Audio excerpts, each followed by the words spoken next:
Welcome to today's leadership communication webinar. Today, we're going to talk about 3 techniques that you can implement starting today to increase your executive presence. So, you're here because you probably freeze a lot. And this happens to non-native speakers a lot. You probably feel frustrated that you know what you want to say, but you can't find the right words in the moment. And so this is something unique to the executive presence and leadership communication training for non-native speakers. Because the reason that this happens to you is different than it would to a native speaker. And that's why I do this kind of training, because when the root of the problem is different, the solution in the training, I believe, should also be different. Another reason you're probably here is because you wish you could express yourself as naturally as your colleagues. This can happen to you at any level of your professional journey.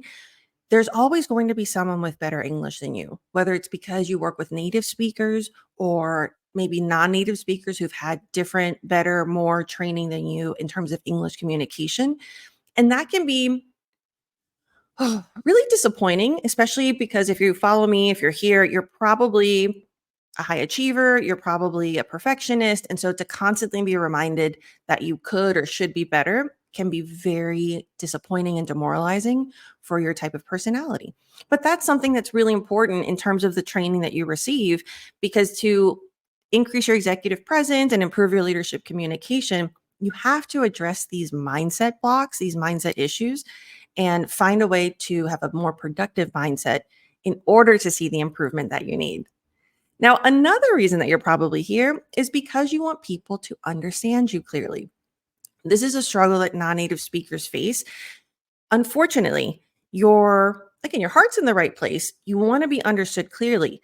What I find with my clients and with the people that I coach is that the way that you do it is not productive. In order for you to be understood clearly, you over explain. You sometimes this also translates into wanting to avoid people noticing your mistakes. So you might speak faster and thinking that sounds more natural, more like a native speaker, but it actually causes more confusion. So again, this is something unique to your journey in leadership and business English. And so this is something that requires a different kind of training. And you're also here because you wish you sounded as professional in English as you do in your native language. And that's a really big frustration that I feel. I keep saying this because this is why I'm here. It's unique to your experience. A lot of times with leadership communication for native speakers, it's more about the strategy or more about the theory. The reason I have this program and I do these trainings is because a lot of times what I find with the people that I coach is you're already a strong leader. Like you have the concepts, you have the knowledge and the theory from your experience in your native language, but it doesn't translate effectively when you're working with Americans. And that can have a lot to do with cultural communication, intercultural communication issues that you might not even know. There are certain things you might be doing because it's intrinsically part of your cultural communication that you don't realize are hurting your business communication in English. And if you don't know what the problem is, you won't find the right solution. So that's why I'm here.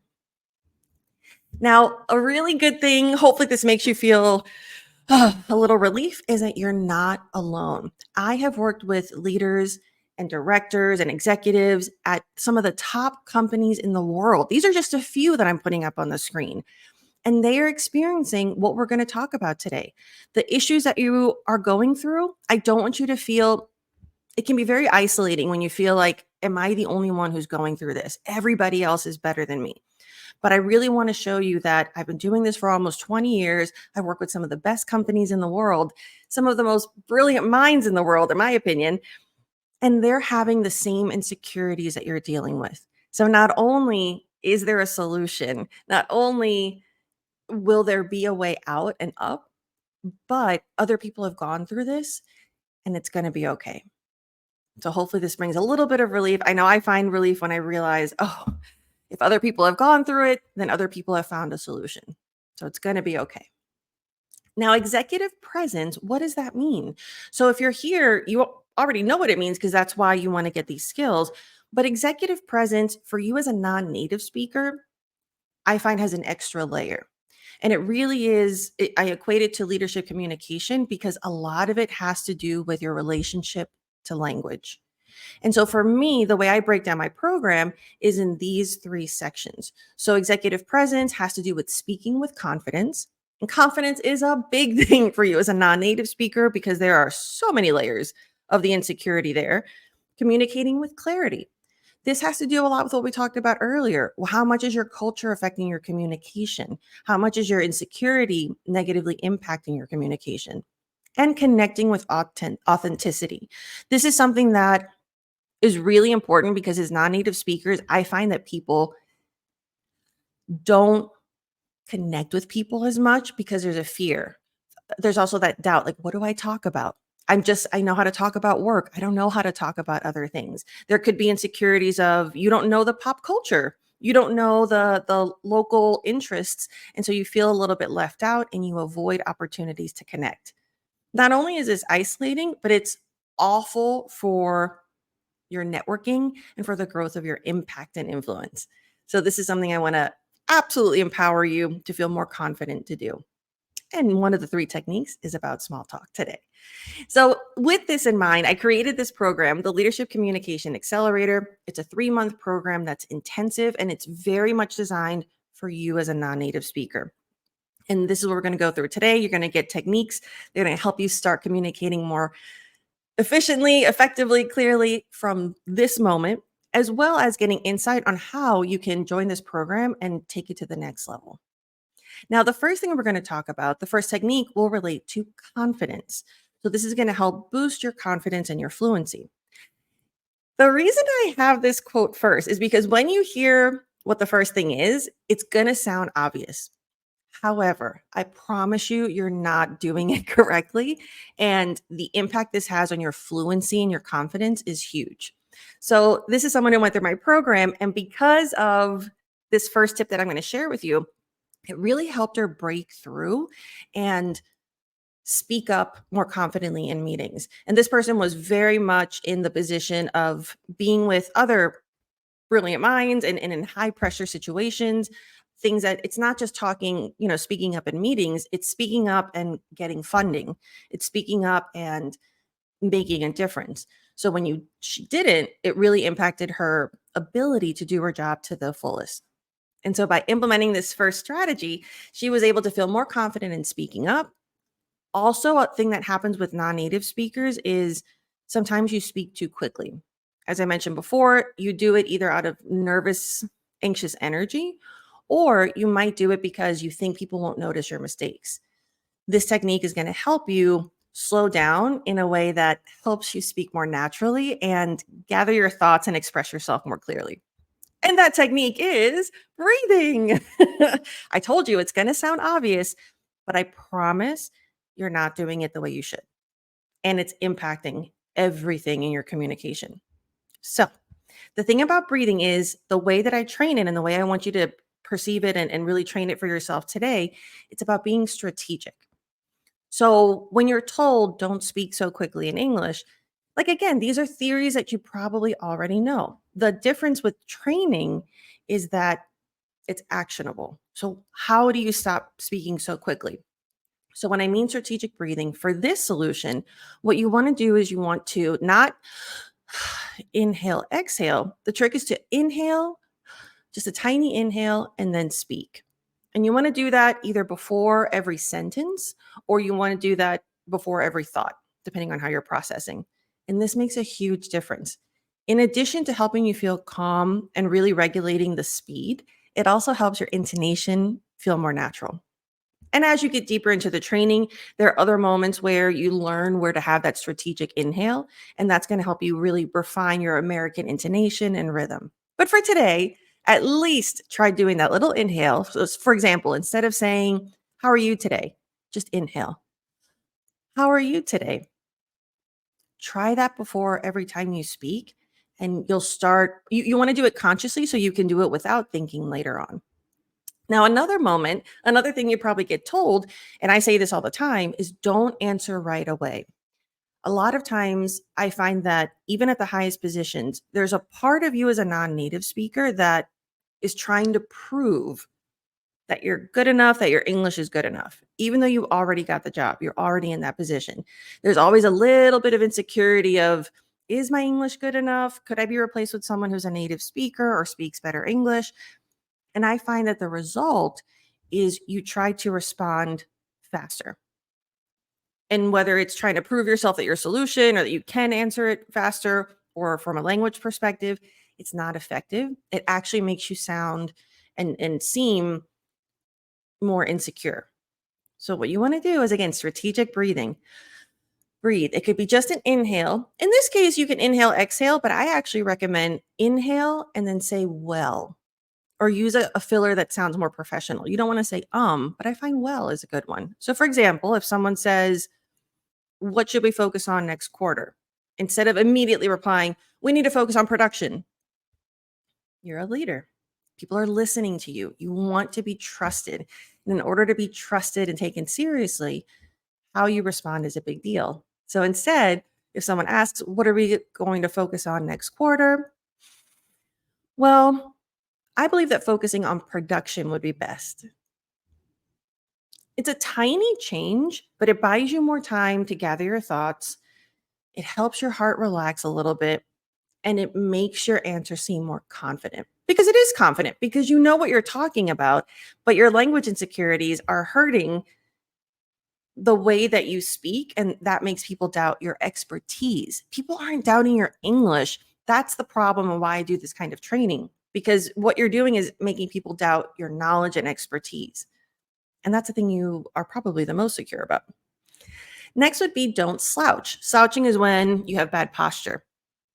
Breathing really helps because I see a lot of executives, especially in virtual meetings,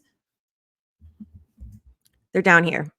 And I look at these because part of my training is I have you submit your yourself in meetings. And I see this just like shrinking. And it's not even just non-native speakers, also native speakers. But again, you're here to be better than what you are. So when you take a deep breath, your posture is up.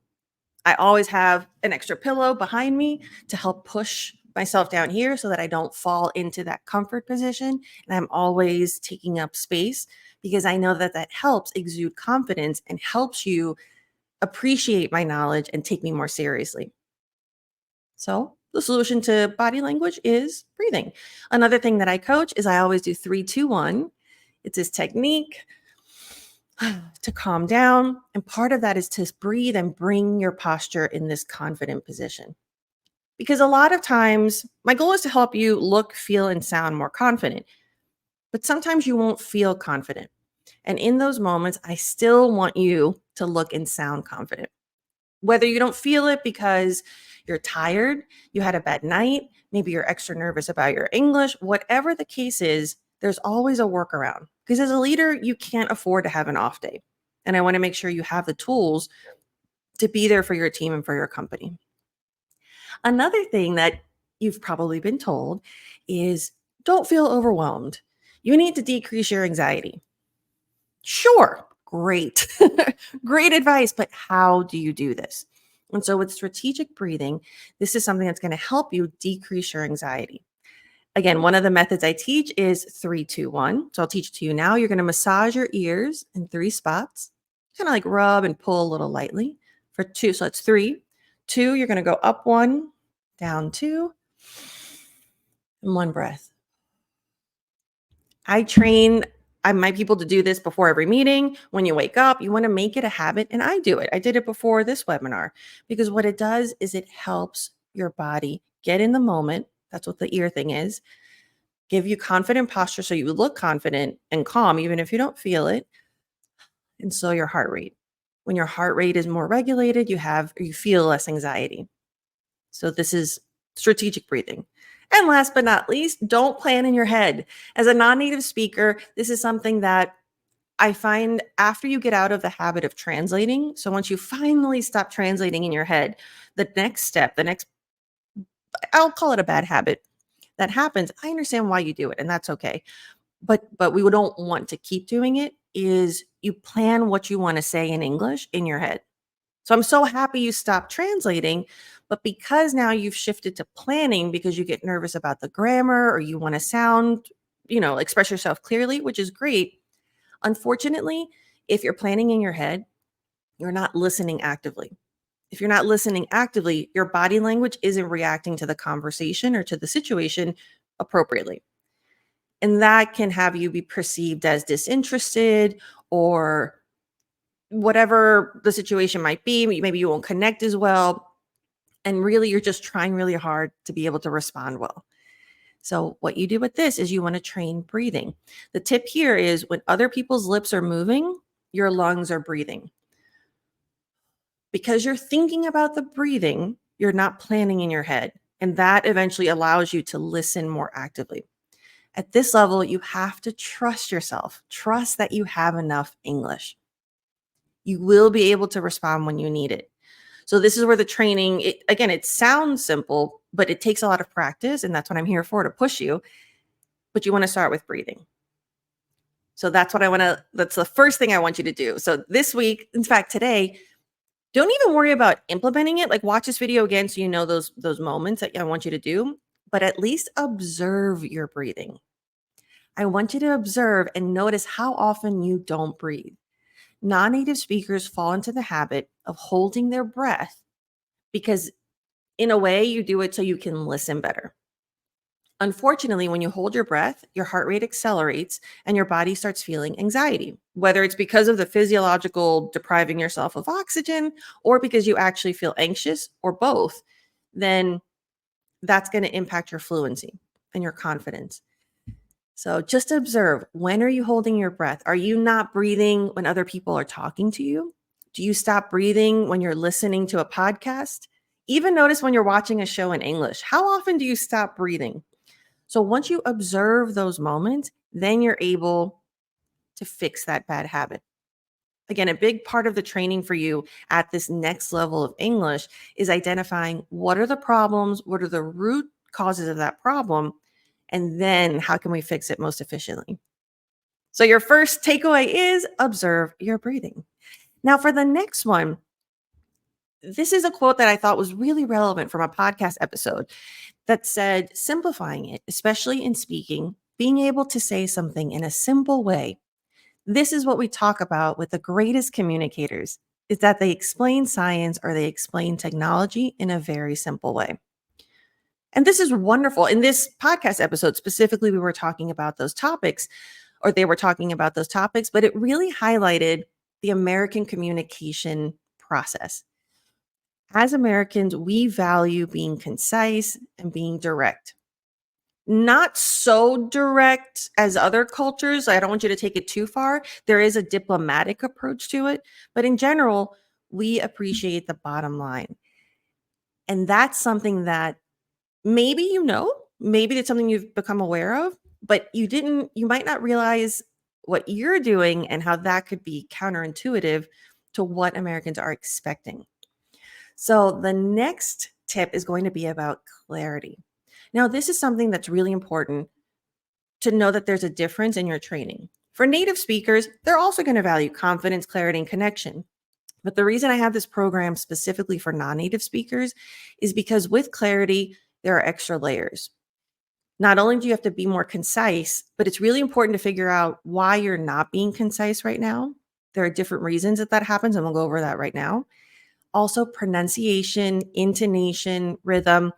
You might not know about connected speech. And so if you're not applying connected speech to your speaking, then you're going to sound more robotic. And if you sound robotic, you're not going to feel like yourself. And then that leads to a whole identity issue and messes with your confidence.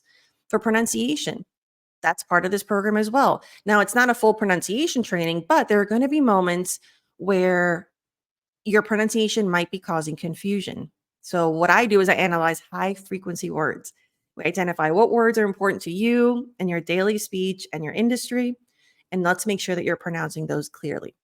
And when you know that you're clear with that, you're going to be able to relax and speak more naturally. So the second tip for today has to do with the communication process. And so here I want to take a look at one of my the program alums. So something he realized, that this person came to me thinking that the problem was accent. They thought, you know what? I know I need to level up my English. I think accent and pronunciation is where I'm struggling. So once he was in the program, though, he realized, yeah, there are a couple of sounds that could be improved, but really the problem was the communication style. And so here, something that he realized that is so important for you and that I like to coach is storytelling. The American way of storytelling might be different from how you communicate in your native language. And so this is something very important. And then once you understand that, then the next layer is okay, now that I know the cultural component, what am I doing and how can I do it better for my industry? So then we go into the storytelling style for example, he did a lot of public speaking to the company. So we had to strategize, how do you share updates about your department to other departments that don't have the same expertise? So that's a completely different style of simplification. So here, the method that I teach is simple. It's a triangle. This is what you're probably doing now. And what this means is you give more detail and then you get to the point. It might feel to you, you might see this and think, well, of course, I need to earn trust by giving the details and the process, and then I can get to the end. That's not the way Americans communicate. So, again, your heart's in the right place. You want to, maybe it's about transparency or this is your way of establishing trust. Unfortunately, when you use this process with Americans, it actually has the opposite effect. They start doubting, like, why is this person not answering the question? That might feel suspicious. Or why is this person giving all this extra detail that's not needed? Maybe they didn't do it correctly or they're insecure. And it kills me because I know, first of all, you got that position for a reason. And I know that you're good at what you do, but you're hurting your reputation about your expertise by communicating in that way.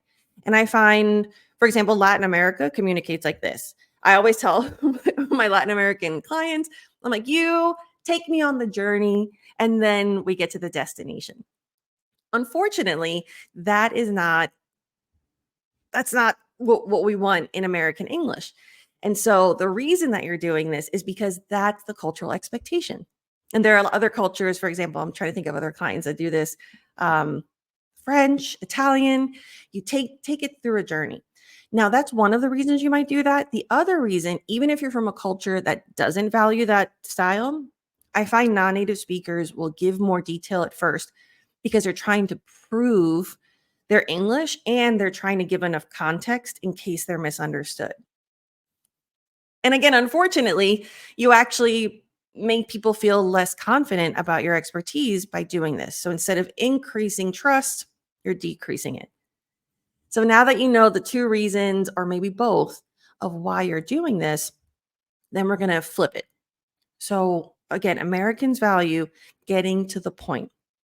And this also happens with casual conversations. So if you listen to the most recent podcast episode, I was talking to a Brazilian who now lives in the US. And I trained her because whenever she would answer a question, it would take a long time to answer the question. Like, even if it's something simple, like, what time is the party? Instead of saying 2 o'clock, I feel like culturally it was more, oh, yeah, the party's going to be great. And my mom made the cake and we're going to have this and like the kids and this, da, da, da, da. And then maybe either forget about saying the time and answering the question or doing it at the end. Unfortunately, that is really frustrating. And so Americans won't understand what's going on. So even in casual conversations, answer the question directly first. And then if they need it or if you want to share, give more detail. So you want to get to the point. Take a breath. Oh, I'm giving you a lot. And this can be jarring because you might think, oh my goodness, I have been doing this the wrong way for so long. Like, I wonder what people think of me. No, instead, let's work on your mindset. I want you to realize I have successfully communicated in English up until this point, and now I can communicate better. So don't shame your past. Instead, be excited about your future. Now you're learning things that you didn't know before, and those are going to help you feel even more confident. Now, what's different about this training is, again, you're learning the cultural reasons why you might be communicating. I don't want to say wrong, but like you're communicating in a way that's not as effective. So now you understand why. And with this training, because you're a non native speaker, I also help you figure out how to do it. It's not how to do it. There are certain phrases that native speakers know just from being native speakers that you don't. So it's really important for me to give you a way that you can get out of that, because there will be times where where you get lost, where you don't communicate effectively because you're human. It happens to me. We use these expressions all the time. So it's really important for you to build your English in a way that you have the phrases you can use, that if you notice, like, oh, I'm doing it again, I'm over explaining, you just pause and you say, you know what? To make a long story short, the point is blank. So when you have the language, because that's the frustrating part, sometimes you're told what the problem is and the solution is just, get to the point, but there's a linguistic barrier that causes insecurity. And that's what I make sure that you have. What are those language moments that you need to be able to successfully communicate? And so these phrases are wonderful. So your second goal for today is to get to the point. And really, and this is going to take some time for you to feel more comfortable with this. So, kind of do what we did with breathing. You have the information you need about the breathing, but really you want to start with just being observant. So, maybe for this week, observe how often you over explain or you don't get to the point. Just understanding the moments that you do it, then that creates awareness and mindfulness. And then you'll be able to catch yourself and use the phrases like this to kind of get yourself back on track. And then eventually you start just communicating directly and you don't need those phrases as much. So, next, last but not least, we want to talk about connection. So, in order to increase your executive presence and improve your leadership communication, this is what's different from academic English and real life English. I find that when you're training, like the academic approach, it's really about you communicating and you getting the language, the verbs, the structure. And that's fine. Like, I think it could be better, but it is what it is. Unfortunately, the focus is not as much on, it's more on speaking than conversing and communicating. When you're connecting through communication, that's a whole different process. There's so much more involved.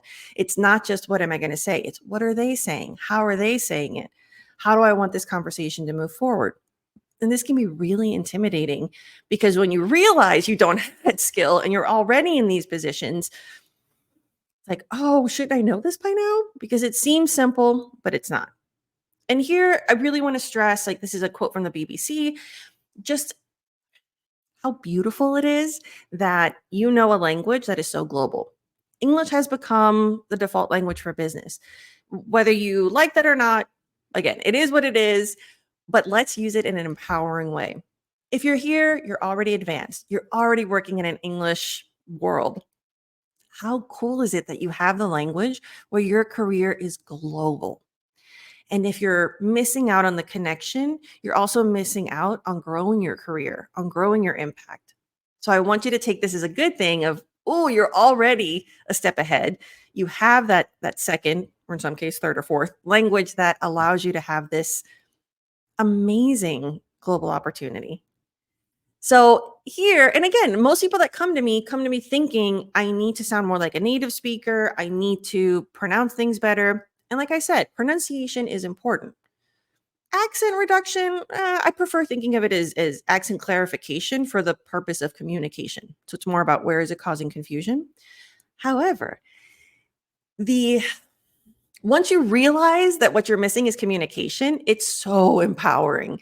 So this is another client of mine, and when he accepted the training and let me push him harder and realized that connecting with the audience and communicating clearly was the game changer, it in fact changed the game.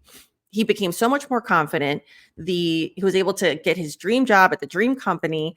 He's doing podcasts and he's doing public speaking and going up to conferences representing the company. I mean, the doors that this opened for him in being open to learning how to connect with people was amazing. So again, you have enough English. So the reason I do this kind of training is because we take the English that you have and then we start talking about strategy and communication. And the whole goal of that is to connect, whether it's to make more friends, which is wonderful. But of course, you're not going to be in this program just to make friends. This is about connecting with people on a business level as well. It increases your network, it increases your opportunities, it decreases anxiety because you're not freaking out every time you have to go to a conference. It's amazing. So, the biggest thing that I find is the obstacle is this resistance or this anxiety about small talk. And I get it. Native speakers struggle with small talk. Again, it goes beyond the language. This is about the strategy.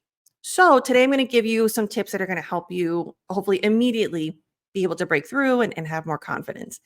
Now, here you'll notice the first tip is breathing. This is the thing we did at the beginning of the webinar. And the reason that is because everything that I coach, it builds on each other because that gives you exponential results. I don't want just a linear, small process. I want everything that I do for you to give you the tools to have results you couldn't even imagine and build habits that allow you to keep growing even after the program. And you'll see that here, even after the webinar, you're going to keep growing because of what you're implementing. So you're going to breathe more. Now, when you breathe more, when you're having these small talk opportunities, that allows you to listen actively. So again, we're doing all the things we did at the beginning, but now we're applying it in this micro situation of small talk. So you're breathing, you're feeling calmer, you're not planning in your head, so you're listening actively. Everything I teach you is for a purpose. Now that you're in the moment, you can be curious. Because you're listening actively, you're really appreciating what's being said in the conversation. You can be curious about it. And the reason I focus on this is because there's a lot of pressure when I work with clients that they get nervous of what am I supposed to talk about? I don't know what to talk about next.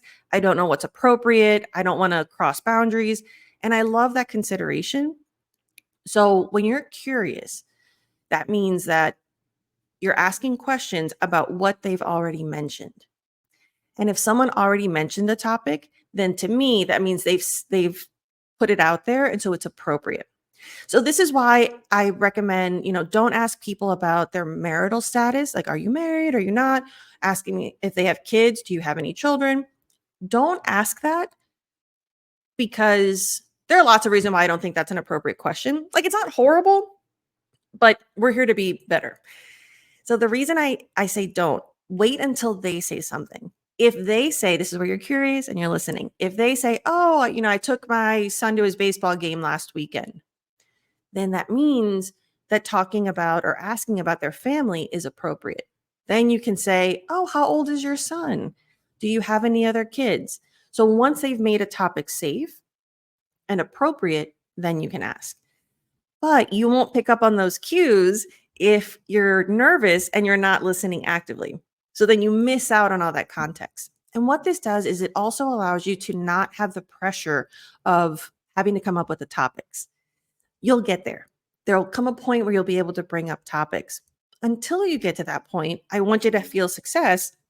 You can ask questions about things that they've already brought up. And next is keeping it simple.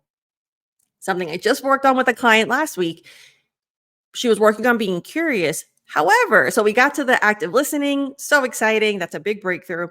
But then when she was being curious, she was asking so many follow-up questions that it was overwhelming. You want to keep it simple.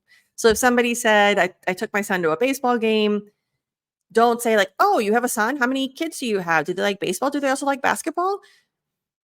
The other person's not going to know what to answer. And American conversation is like tennis. The rhythm, it's like little back and forth.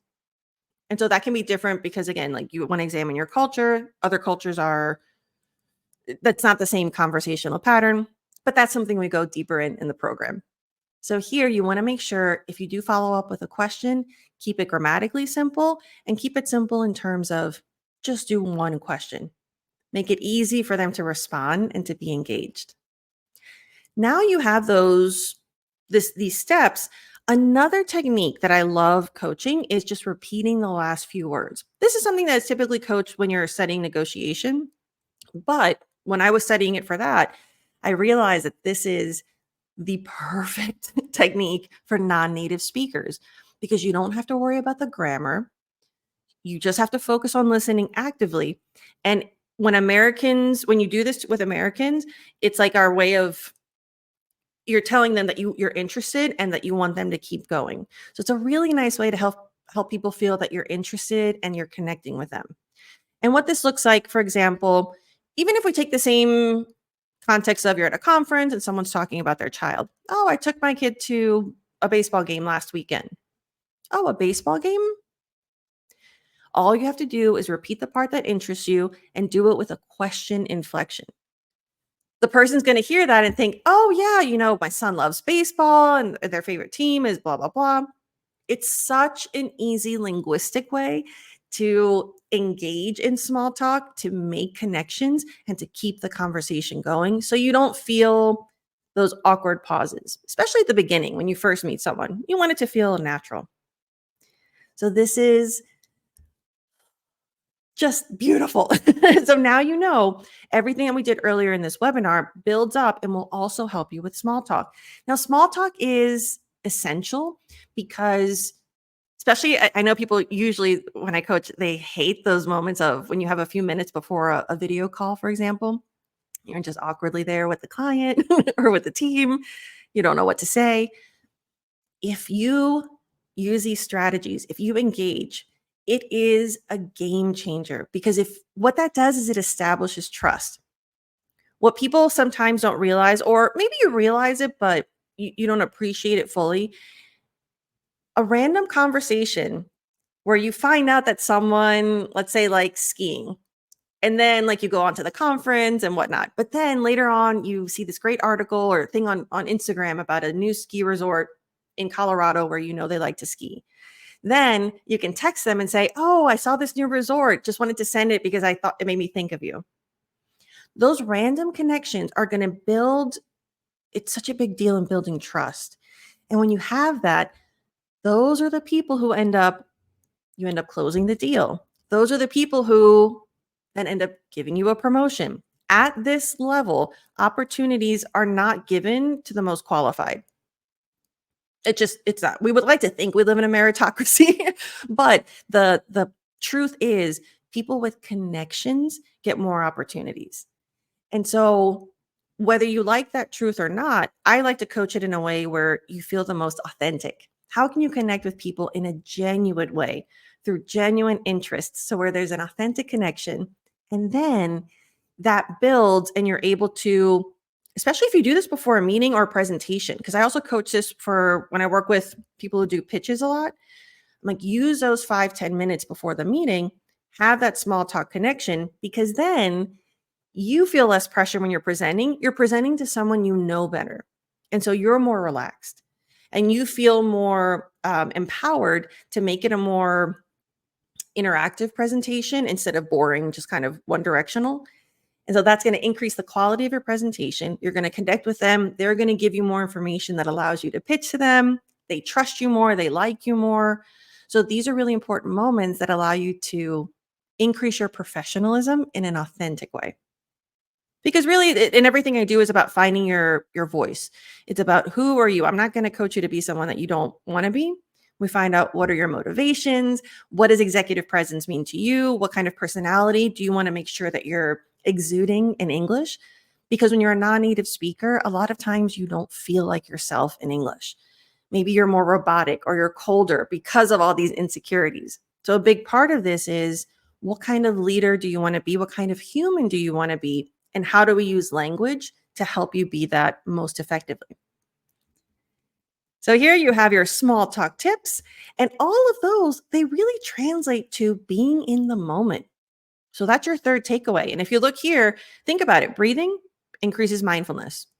Active listening, you're in the moment. Being curious, you have to be in the moment to hear their interest, to ask about them. Keeping it simple, you're in the moment because you want them to feel comfortable answering a simple question. Repeating the last few words, you have to, everything is about being in the moment. And this is really challenging and takes a lot of practice for a non-native speaker. In fact, one of the people that took the program this summer, it was really interesting because he was taking a yoga program at the same time. And that kind of mindfulness training realizing he could apply that to his language and to his conversation and communication was great. And this is where I like to use a multidisciplinary approach. How do we take other skills that we have and help them help us be a better communicator? So being in the moment. Oh, it's very powerful, very simple, but simple, as you know, doesn't mean easy. So overall, the 3 takeaways I want you to have from today's training: observe your breathing. And if you want, write these down. If you sign up for the webinar, I'll send you an email with all of this after. Observe your breathing. You're going to notice how often you don't breathe. That's your first realization. And then you start implementing breathing actively. Getting to the point. Stop giving details first. Give the answer first, give the point first, and then if they want more, give them more. This applies to casual conversation as well as professional. And especially as a leader. As a leader, when you give too many details at first, it just doesn't come across as professional. It comes across as why this person knows. Being able to simplify information is really key as a leader, because you know more than most of the people. And even if maybe not on a technical level, but from a strategic level and where you want them to take the action, simplifying is a big part of effective leadership. And last but not least, be in the moment. Stop planning. Stop trying to do all these other things at the same time. I know it's hard, but if you were able, you remember, you used to translate before you could speak in English. Translate in your head. You were able to break that habit. You can also break this habit. It takes time and work, but you got this. Now, here I want to show you one of the reasons that I am so passionate about this. And this quote just exemplifies it so frustratingly and beautifully. So here, according to Harvard Business Review, the unaccented speakers were on average 23% likelier to have gotten funding. This makes me rage. And the reason is it's a sad truth, but I also think this is oversimplified. And for non-native speakers reading this kind of information, it's so demoralizing. I mean, it's awful. So this is one of the reasons that I do this kind of training, because it's not the accent that's the problem. Yes, maybe some of it is accent bias and prejudice, but I've worked with, this was about startups and funding and pitching. I've worked with this for almost 20 years. I know that it's not your accent. It's when the accent is so strong and the communication style is too tied to your native language that it's not effective communication. It's not the accent. There are certain words where the accent, the pronunciation might be the issue, but that's not as hard of a fix as you think. It's about identifying high frequency words. But it's because when non-native speakers are pitching, I've trained enough pitches to know you're so worried about your English. You're so robotic. You're so tense that you're not connecting with the people that you need funding from. And so this has financial consequences, but this is also, in general, you're not connecting with people and you're not communicating effectively. So this is why I do what I do. And for me, empathy and experience play a huge part into that. So just so you know a little bit about me, my background is in communication and in education, but I'm also Mexican American and I grew up in New Orleans. And in New Orleans is part of the Southeast. So just so you know, if you're not aware of regional differences, the South has a Southern accent. And so when I coach, I use a standard American accent because I find that that's helpful. But part of it's because I became aware of the impact an accent can have on your opportunities. So not only was I aware of the Southern accent, and the reason is I wanted to be a journalist and I knew that you needed the standard accent in order to have national opportunities. So that was one. But also, I'm first generation Mexican. So I also saw a lot of prejudice and a lot of just tough situations with the community that I was in when they spoke and they had an accent. And so for me, it just became this like, no, I will not let anyone not get what they want and what they deserve through hard work just because of the way they speak. And so that to me just like fueled that fire. And then through experience of doing focusing on business, I worked in public relations and really understanding the power of persuasion and getting to the point. That's what allowed me to create this kind of training. So here, speaking of accent, this is this testimonial means so much to me because I worked with this person who he did a lot of public speaking. And so again, came to me thinking that accent was the issue, but what it really was about communication and how could he connect with the audience and deliver these amazing speeches at conferences, specifically in tech. But when he realized he just had to own his accent, we worked on, of course, it being clear because there's some moments where it does matter. But the confidence that you get when you realize that doesn't have to be what stops you. It's so rewarding for me and hopefully for you, inspiring that you're so much more than your accent. And that's what I want you to feel. And I want you to be able to take advantage of these opportunities. And when you get over those insecurities and you start focusing on communication training, it's awesome. So, I wanted to give you a little insight on the breakdown of the program. You kind of know the three sections already. So, this is a 3-month program because I want to make sure you get results fast.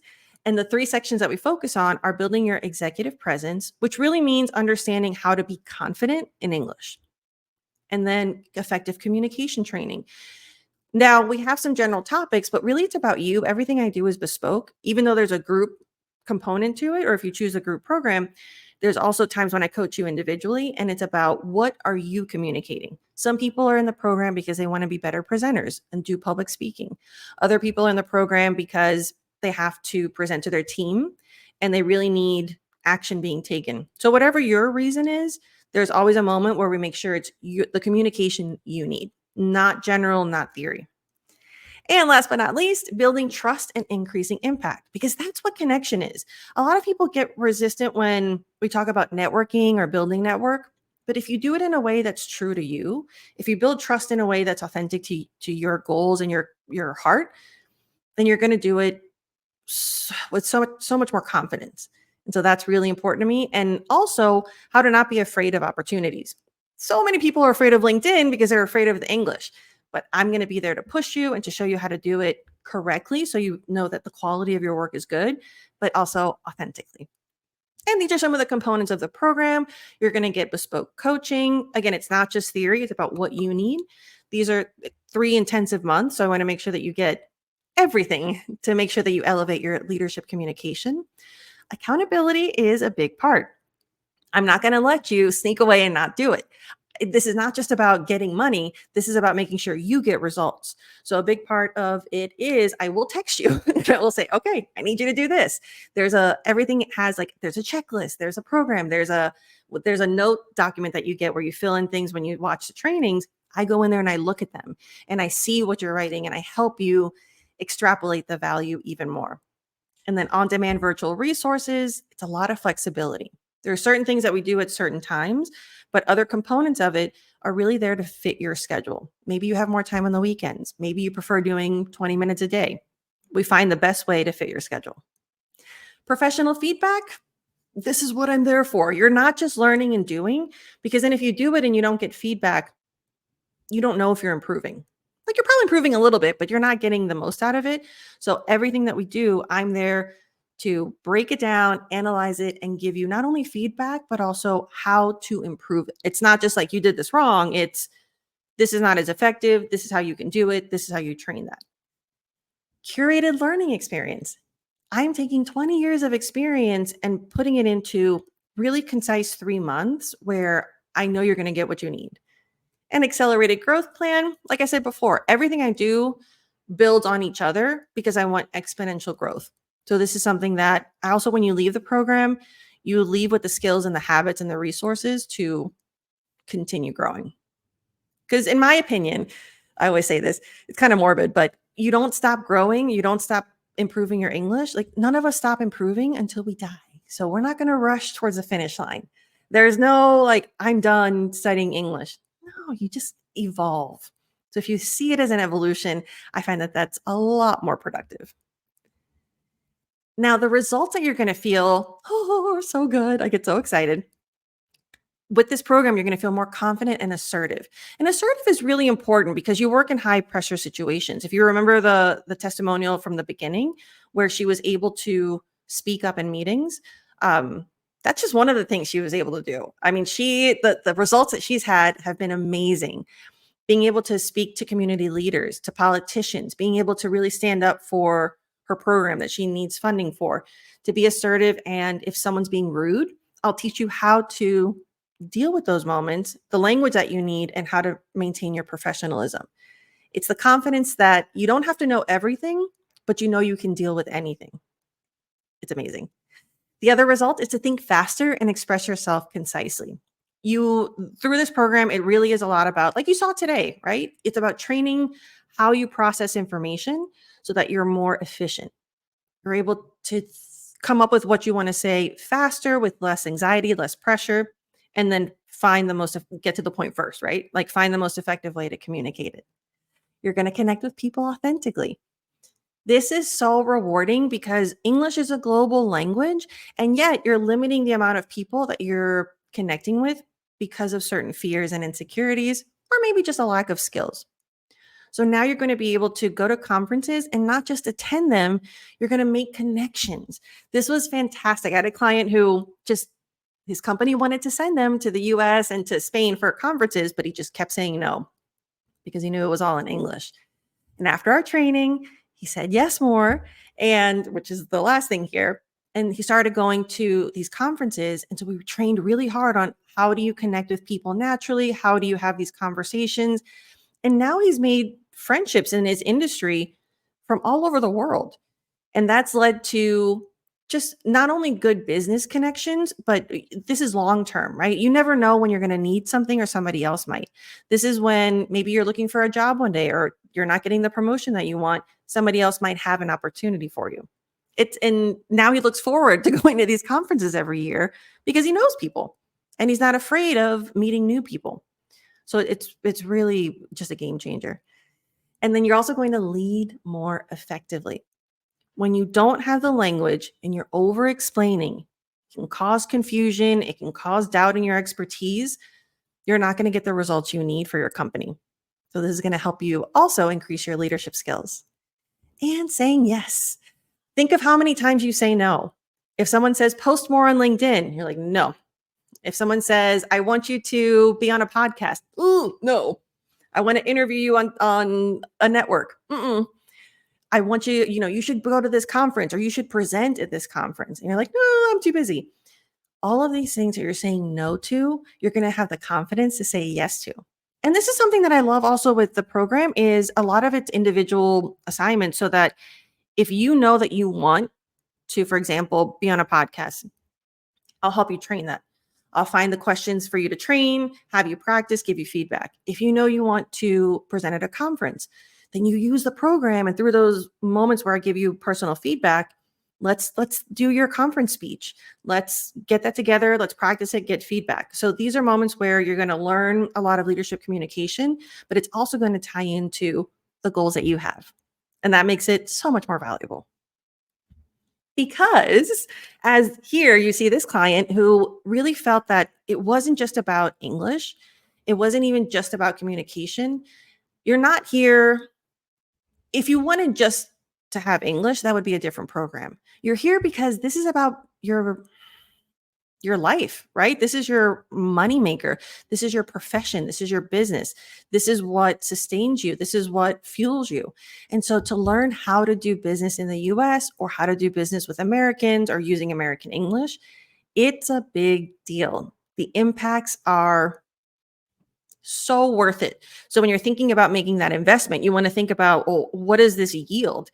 This investment now is going to allow me a very lucrative future and being able to take advantage of opportunities and make more money. Because at the end of the day, leadership, you're not just doing it for mentoring for goodwill, that's mentorship. When you're a leader, it's also about creating revenue. It's about success, financial success, professional success. And this is what this kind of training is for. Also, if you're thinking, I'm not sure, that's fine. If you've tried courses, books, and programs, You've probably already spent money on resources. So you want to think about what has worked for you and what hasn't. And if that hasn't worked for you, or I find most people that come to me have tried these things and it just hasn't pushed them far enough. So it's not that these programs weren't good enough, it just didn't give them that extra step. And a lot of times it's because it wasn't that combination of business and leadership and English communication strategy. And so, I always feel like I take money very seriously. You want to be cautious about where you invest. So you want to make sure that it's something that works for you. So, speaking of cost, what is this costing you? If you're constantly anxious, that affects your mental health.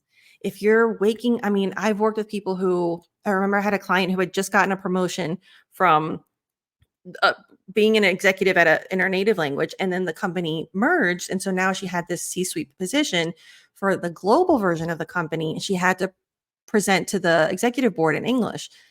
The amount of anxiety that caused her, waking up anxious, having a hard time sleeping because of the anxiety and fear, just feeling that, like sickness. And through the training, seeing her be able to sleep better, and the better you sleep, then you wake up and you're able to kind of work through that and feel less anxious. Knowing that she didn't have that fear anymore was a huge change in quality of life. Effective leadership.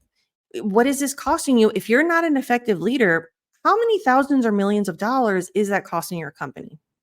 If you're not growing your business the way that you need to, let's say I do work with a lot of people who are in that transition phase where the companies have gone global or they're expanding.